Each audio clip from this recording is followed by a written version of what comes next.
రాజులు సామంత రాజులు అయినటువంటి హనుమప్ప నాయక రాజు నిర్మించుకున్న గృహం ఇది. ఆయన తర్వాత తదనంతరము టిప్పీ సుల్తాన్ వాళ్ళు హైదర్ అలీ కూడా నివాసం ఉన్నారు ఈ గృహంలో. కానీ ప్రస్తుతానికి వాళ్ళంతా కనుమరుగు అయిపోయిన తర్వాత ప్రస్తుతానికి లీడింగ్ లో ఉన్న రాజు ఇప్పుడు మనకు వెలుపల వస్తాడు చూడండి. ఆయన ముని ముని ముని ముని మనవుడు అయిన రాజుగారి ముని మనవుడు అమీర్ బాషా గారు. సీక్రెట్ రాజుగారి ఇంటి వెలుపల నుంచి బయటకు వచ్చేసాము, ఇంక వెలుపలికి వచ్చేసాము. ఇక్కడ మనము సెక్యూరిటీ గార్డును దాటుకొని మనం రాజుగారిని పలకరించుకొని వచ్చాము. చాలా చాలా అద్భుతంగా ఇది. ఇలాంటి గోడలను చూడడానికి ప్రేక్షకులు సందర్శించవచ్చు. హాయిగా టికెట్ 25 రూపీసే ఒక వ్యక్తికి. ఎప్పుడు ఎనీ టైం సాయంత్రం 5 గంటల వరకు ఎర్లీ మార్నింగ్ నుంచి సాయంత్రం వరకు అందుబాటులోనే ఉంటుంది కోట గోడ. ఇక్కడ చూడండి రంగుల నీళ్ళు అన్నాము కదా, రంగుల నీళ్ళు బావులు కనబడుతున్నాయి. ఇటు నుంచి ఇటు చాలా సూపర్. ద్వారం కూడా ఉంది ఇప్పటికే, చెక్కు చెదరకుండా చూపిస్తాను. ఇక్కడ ఈ ఎంట్రన్స్ లో ఉన్నాము. ఇక్కడ ఒక ఉక్కు వాకిలి కనబడుతుంది, చూడవచ్చు. చాలా అద్భుతము ఉక్కు వాకిలి. ఇప్పటికి చెక్కు చెదరకుండా ఉంది. ఆయన హైదర్ అలీ కానీ, హనుమప్ప నాయక కానీ, టిప్పీ సుల్తాన్ కానీ, విజయనగర సామ్రాజ్యం రాజులైతే కానీ వాళ్ళు నిర్మింపజేసిన ఉక్కు వాకిలి ఇంతవరకు స్టాండర్డ్ గా ఉంది, చూడవచ్చు. ఇక్కడ నుంచి మనం చూడాల్సిన కొన్ని ప్రాంతాలు ప్రదేశాలు ఉన్నాయి, చూపిస్తాను రండి.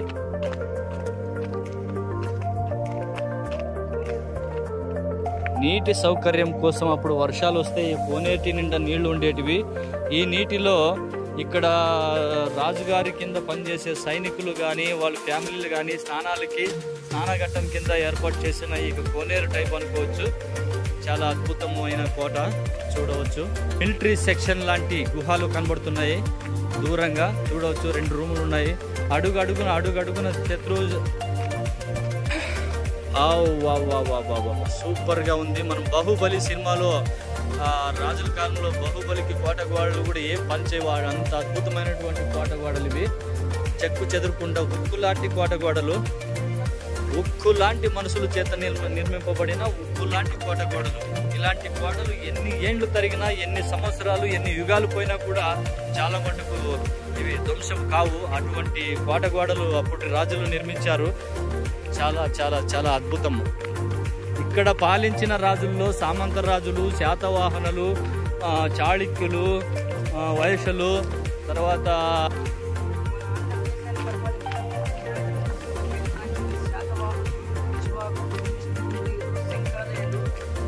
పల్లవులు, యాదవులు, కాకతీయులు, విజయనగర సామ్రాజ్యం వీళ్ళందరి తర్వాత ఆక్రమించబడిన కోట బళ్ళారి కోట. సుల్తాన్ 16వ శతాబ్దంలో ఆక్రమించడం జరిగింది. తర్వాత మరాఠీలు శివాజీ గారి అన్నవలు తెలియజేయబడుతుంది. వావ్, చాలా అద్భుతం అంటే అద్భుతము. ఈ బళ్ళారి కోట చూడవచ్చు. చాలా విశాలమైన ప్రాంతము, విశాలముగా ఉన్నది బళ్ళారి కోట. కోటగోడలో చూడవచ్చు. అక్కడ దూరంగా మనకు కనబడుతున్న కొన్ని దేవాలయాలు శిథిలావస్థలు పూర్తిగా ధ్వంసమైపోయి ఉన్నాయి. ఏమాత్రము చెప్పుకోవడానికి విగ్రహమూర్తులు కానీ, దేవతామూర్తులు కానీ ఏమి విగ్రహాలు లేవు. ఒక్క దేవాలయం మాత్రం తప్ప ఇంకేం లేవు అక్కడ. చాలా సంవత్సరాలుగా మనకు వర్షాలు రాకపోయినప్పటికీ కూడా నీటి సామర్థ్యం ఉండడానికి, సంవత్సరాల కొద్దీ నీటి నిల్వ ఉంచడానికి ఇక్కడ కొన్ని అనువైన ప్రాంతాలు, కోనేరు టైపు బావులు, పెద్ద పెద్ద బావులు అయితే ఉన్నాయి. వర్షపు నీళ్లు సంవత్సరాలు కొద్దీ ఇక్కడ నిల్వ ఉండడానికి మీకు కనబడుతున్నాయి కోనేరులు. ఇక్కడ నుంచి అక్కడి దాకా ఏకంగా నీళ్లే. కాకపోతే ఇప్పుడు నీళ్లు లేక, వర్షాలు లేక ఎండిపోయి బీటలు వారిపోయినాయి నీటి కోనేరులు.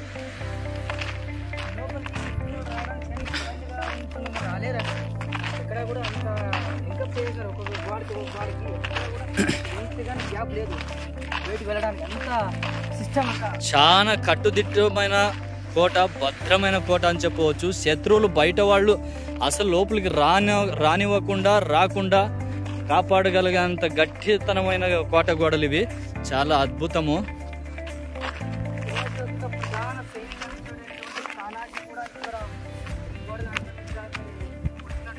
చరిత్రకారులు చెప్తారు, ఈ ఏరియా బళ్ళారిలో ఉండి నివసిస్తున్న ప్రజలు శివాజీ యొక్క ప్రధాన యుద్ధానుచరుడైనటువంటి తానాజీ కూడా ఇక్కడికి వచ్చి ప్రదేశాన్ని కోటను ఆక్రమించడానికి ప్రయత్నించడం జరిగిందని ఇక్కడ కూడా చెప్తారు చరిత్రకారులు. ఎంతో మంది సామంత రాజులు చాలా మంది వశపరుచుకొని పరిపాలన చేసి చివరికి నేను అనే రాజు లేకుండా మాయమైపోయి కనుమరుగమైపోయి కనీసం లాస్ట్కి చివరికి మొండి గోడలతో నిర్మింపబడిన కోట గోడలు అయితే ఉన్నాయి. కాకపోతే ఇప్పటి రాజు ఒక్కటే అమీర్ ఖాన్ గారు కనబడుతున్నాడు కదా, ఈయన ఒక్కడే ప్రస్తుతానికి ఈ కోట వారసుడిగా చెప్పుకుంటున్నాడు. ఆయన సంతోషము. ఎవరైతేనేమి మన రాజ్య పరిపాలన గురించి గొప్పలు చెప్పుకోవడానికి సంతోషమే. బంకర్లో అస్సలైన రాజుల కాలంలో బంధువులకి ఒక్కొక్క నివాస గృహాలు వాళ్ళకి ఇక్కడ తలుపులు కూడా ఏర్పాటు చేశారు. ఎంట్రన్స్ ఇక్కడ వచ్చిన తర్వాత ఒక రాజుగారి భార్య తప్పితే ఇక్కడ నివాసం ఉండడానికి వేరే వాళ్ళకి అర్హత లేదు.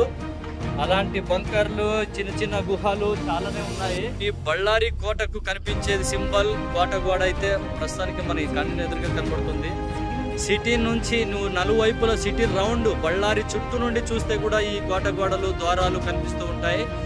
అదే ప్రధానమైన లాస్ట్ ఎంట్రన్స్ హనుమప్ప నాయక గౌడ గారు రాజు ఉండే ఏరియా, దాని లోపలే ఉండేది ఆయన నివాసము. తదనంతరము ఇక్కడ ఈ చిన్న ఉన్నాయి కదా ఈ గుహలు, ఈ దేవాలయాల యొక్క అర్చకులు అయితేనేమి పూజారులు అయితేనేమి వాళ్ళ కోసం నిర్మింపజేశారని అనుకుంటాను.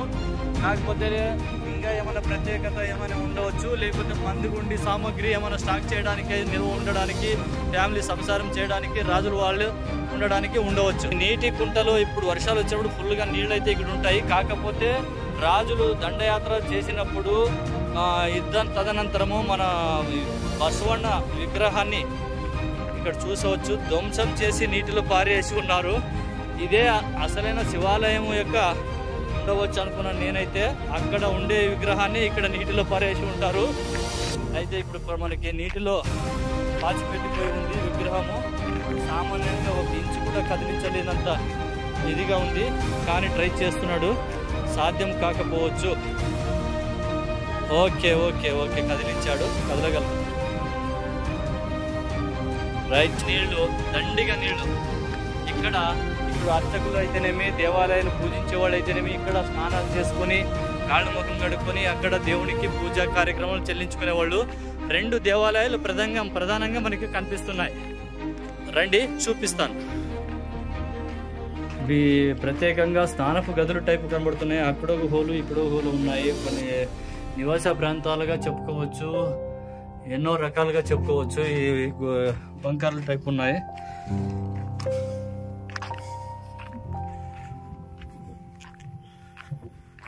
ఇక్కడ దేవాలయం ముందు ఒక ధ్వజస్తంభం అయితే ఉంది. ఇది తునకలైపోయింది ధ్వజస్తంభం, మీకు కనిపిస్తుంది ఎలా నిర్మాటంగా పడిపోయి ఉన్నది. ఇంతటి ధ్వజస్తంభం కింద పడిపోవడానికి కారణం తెలియరాలేదు. చాలా అద్భుతమైన దేవాలయాలు మనకి కంటికి ఎదురుగా కనపడుతున్నాయి. చూపిస్తాను. అమ్మవారి దేవాలయం అనుకుంటాను. ఇప్పుడు ఎంట్రన్స్ ఇచ్చాం దేవాలయంలోకి. అప్పటి హనుమప్ప నాయక వాళ్ళ వంశస్థుల వాళ్ళ కుటుంబకుల గ్రామ దేవతగా అనుకుంటున్నాను. ఉను సతీ భవాని అని పేరు. ఈ హనుమప్ప నాయక అయితే ఎవరైతే రాజు ఉన్నారో ఆ రాజు యొక్క ఇంటి కుల దేవతగా చెప్పవచ్చు, గ్రామ దేవతగా చెప్పవచ్చు. వాళ్ళు అత్యంత ప్రేమ భక్తితో పూజించే రాజుగారి యొక్క దేవాలయం ఇది కావచ్చు. చాలా అద్భుతము, కట్టడం చాలా అద్భుతము. రాతితో నిర్మింపబడింది. అప్పట్లో కొట్టిన రంగు ఇప్పటికి కూడా చెక్కు చెదురుకునే ఉండదు. ప్రస్తుతానికి కూడా మనం కనపడుతుంది. చూడవచ్చు వ్యూస్ పాయింట్లో చాలా అద్భుతంగా ఉంది దేవాలయము. ఇక్కడ మనం దర్శించుకున్నామంటే మనం ఎంతో ఏ కాలానికో ఈ దేవత యొక్క రుణపడి ఉంటాము. ఆయన సన్నిధిలో ఆయనకి పాదాభి నమస్కారాలు చేసుకుంటాను. హనుమప్ప గారి నాయక గ్రామ దేవత అనేటువంటి ఆ భక్తుడిగా శిష్యుడిగా ఆయన పాదాభివందనాలు చేస్తున్నాను. ఏదైనా తప్పులు చేసి ఉంటే క్షమించాలి తల్లి. అప్పటి యొక్క ప్రాచీన యొక్క దేవతమూర్తి నువ్వు కాపాడాల్సిందిగా ప్రార్థిస్తున్నాను. తప్పులు ఉంటే క్షమించవలసి ఉంది. అవ్వచ్చు.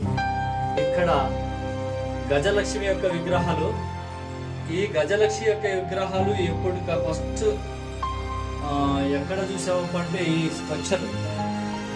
స్ట్రక్చర్ మనము అశోక కాలంలో నిర్మింపబడిన అక్కడ కోట ఏదైతే ఉందో అశోక చక్రవనము అశోక సిద్ధాపురంలో ఇలాంటి స్ట్రక్చర్ అయితే మేము చూసాము. సేమ్ టు సేమ్ గజలక్ష్మి, 2 ఏనుగులు, మధ్యలో లక్ష్మీదేవి విగ్రహాలు, ఈ కట్టడాలు అవి కాకుండా ఇది వాళ్ళు నిర్మింపబడిన యొక్క దేవాలయాలుగా కనిపిస్తున్నాయి. ఏదైతేనేమి హనుమప్ప నాయక వాళ్ళ యొక్క అక్కడ కనిపిస్తుంటే బంకర్లు, స్నానపు గదులు అవి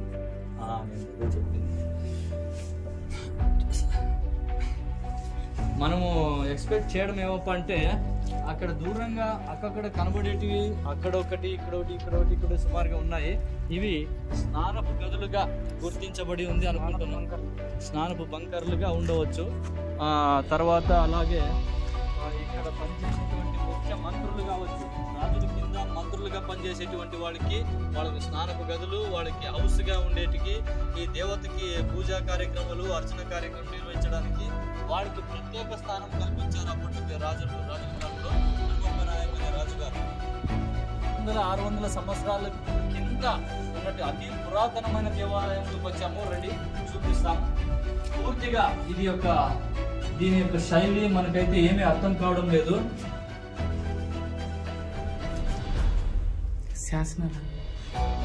శాసనాలు అయితే కాదు, అక్కడ ప్రతిష్ట అన్ని దొంగల దాడిలో ధ్వంసమైపోయి ఉంది. ధనాలు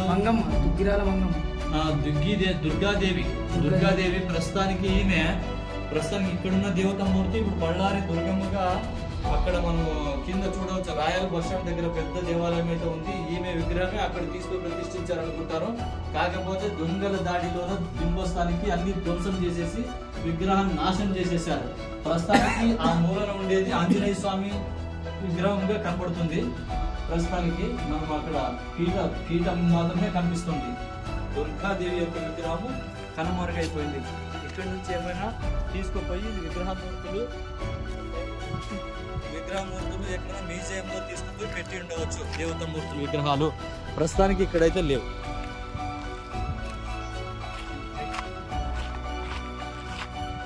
మొట్టమొదటిసారిగా కృష్ణదేవరాయల కాలంలోన మొదటి పల్లవులు, చాళుక్యులు, వైశాల్యులు, శాతవాహనులు, కదంబరులు వాళ్ళ పరిపాలనలో వాళ్ళు నిర్మింపజేయాల్సిన కోట కూడా ముందు అంచనా వేసింది ఇక్కడ కాదు. ఆ ఎదురుకుండా కనబడే కొండ మీద నిర్మాణం చేయాలనుకున్నారు. కాకపోతే అక్కడ నీటి సౌకర్యము లేనందువలన ఆ కోట ఇక్కడికి షిఫ్ట్ అయి ఉంది. తదనంతరము ఇక్కడ నీటి సౌకర్యము మస్తుగా ఉండడము, ఫుల్గా ఉండడం వల్ల నీటి కొరత లేకుండా ఇబ్బంది లేకుండా ఉండడానికి ఇక్కడ కోట గోడలు నిర్మించడానికి చాలా అనువైన ప్రాంతమని దీన్ని గుర్తించి ఇక్కడ కోట గోడ నిర్మించారు. ఇప్పుడు మేము యొక్క బురుజ్ దగ్గరకు వచ్చేసాము. ఈ బురుజ్ దగ్గర ప్రత్యేకత ఏమంటే ఇక్కడ శత్రు సైన్యులను నిఘా పెట్టి కనిపెట్టడానికి ఎప్పుడు స్టాక్ గా ఉంటారు. ఈ గుహల్లోన వాళ్ళకి సపరేట్గా ప్రత్యేకంగా గదులు నిర్మించారు. ఇటువైపు ఉంది, అటువైపు ఉంటుంది. చూపించు వీడియోలో. ఇక్కడ నుంచి మనము ఎవరైనా పెద్ద రౌండ్ అప్ బుర్జ్ పై నుంచి ప్రతి ఒక్క శత్రు ఎప్పుడు కూడా రీసౌండ్ వస్తుంది. శత్రు దుర్భేదమైన కోట.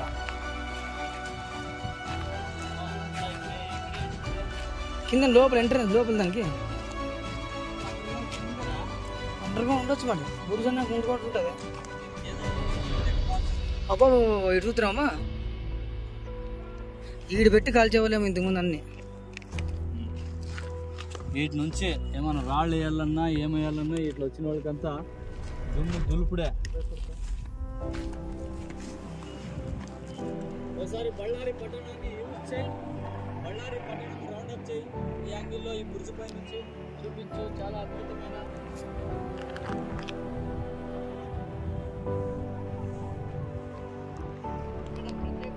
ఈ హనుమప్ప నాయక నిర్మాణ కాలంలో, ఈ కోటగోడ నిర్మాణ కాలంలో ఒక దేవుడు ఉంది, కుమారస్వామి దేవాలయం. చాలా అద్భుతమైనది. ప్రస్తుతానికి మనం ఇక్కడ చూడవచ్చు. ఇది ఇక్కడ ప్రత్యేకంగా ఏమంటే ఈ రాళ్ల మధ్య పెద్ద పెద్ద బండ రాళ్ల పైన ఒక ఇల్లు మాదిరి గృహం ఉంది. చాలా సీక్రెట్ అంటే సీక్రెట్. చాలా అద్భుతము.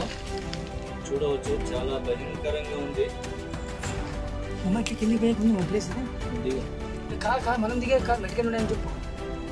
ఇక్కడ నుంచి మనం కిందకి దిగిపోవడానికి కూడా ఉంది మార్గం. రాజు యొక్క సీక్రెట్ యొక్క ప్లేస్ తప్పించడానికి ఇటు రాళ్ల మందిలో సందుల్లోన రాజు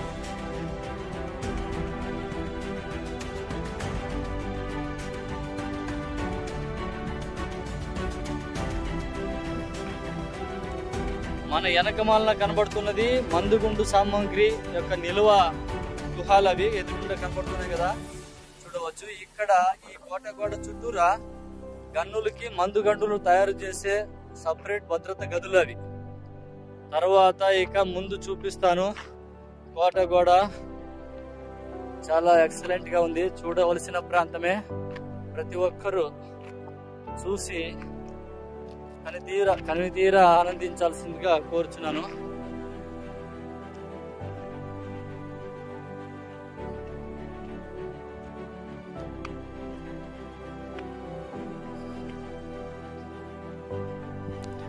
ఇప్పుడు హనుమప్ప నాయక విజయనగర సామ్రాజ్యపు శ్రీకృష్ణదేవరాయలు కాలం నాటి హనుమప్ప నాయకుని యొక్క సామంత రాజు అమీర్ ఖాన్ ఇప్పుడు రాజు వస్తున్నాడు. చూడండి, ద్వారం నుండి బయటికి. ఓ సూపర్! అభివాదం చేస్తూ ప్రజలకు వందనాలు సమర్పించుకుంటున్నాడు. సైనాధిపతులు అందరూ కాపలా కాస్తున్నారు కోటగోడ చుట్టూరుగా, చూడవచ్చు వ్యూస్లోన. కాకపోతే శత్రువు సైన్యుల్ని ఆ బురుజుల గుండా దూర ప్రాంతాల నుంచి, సుదీర్ఘ ప్రాంతాల నుంచి గమనిస్తూ ఉన్నారు. ఎవరైనా శత్రువులు వచ్చారంటే మన అమీర్ ఖాన్ యొక్క రాజుగారి సైనికులు బెటాలియను తప్పకుండా వాళ్ళని గమనించి గన్నులతో కానీ అగ్గిదాడి ఫైరింగ్తో కానీ వాళ్ళని కాల్చి ధ్వంసం చేసి కోటలోకి, రాజు యొక్క ఇంటిలోకి రాకుండా కాపాడగల సత్తా ఉన్నటువంటి రాజుగారు. ఇప్పుడు మనకు కనిపిస్తున్న ఈ యొక్క కోట యొక్క ప్రధాన రాజుగారు ఉన్నటువంటి నివాసం ఇది. అప్పుడు ఈ కోట నిర్మించబడిన రామప్ప నాయుడు గారి చేత నిర్మించబడిన రాజభవనం ఇది.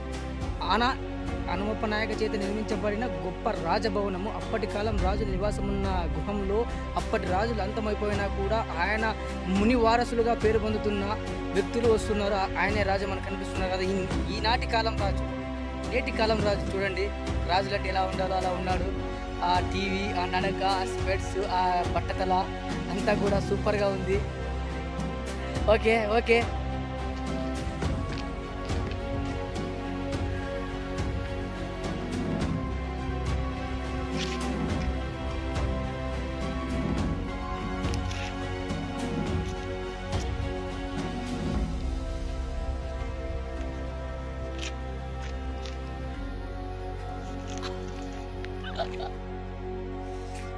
చూడండి, మనము యొక్క వెనక ఉండేది హనుమప్ప నాయక రాజుగారి ఇంటి వెనక ఉన్నాము. ఇంటి ముందరే ఇది సింహద్వారం. వెనక కనబడేది సింహద్వారము. వెనక ఉండేది ఆయన ఇల్లు. ఆయన చుట్టూరుగా బెటాలియన్లు, సైనికులు ఎప్పుడు 24 hours కొన్ని వేల మంది ఆయనకు కాపలాదారులుగా ఉంటారు. ఆయన సెక్యూరిటీ అంటే అలా ఉంటుంది. కాకపోతే ఇప్పుడు మన అమీర్ ఖాన్ రాజా గారు, ఆయన టిప్పు సుల్తాన్ యొక్క ముని మనువుడు అన్నాం కదా, ఆయన కూడా నా పక్కలో ఉన్నాడు.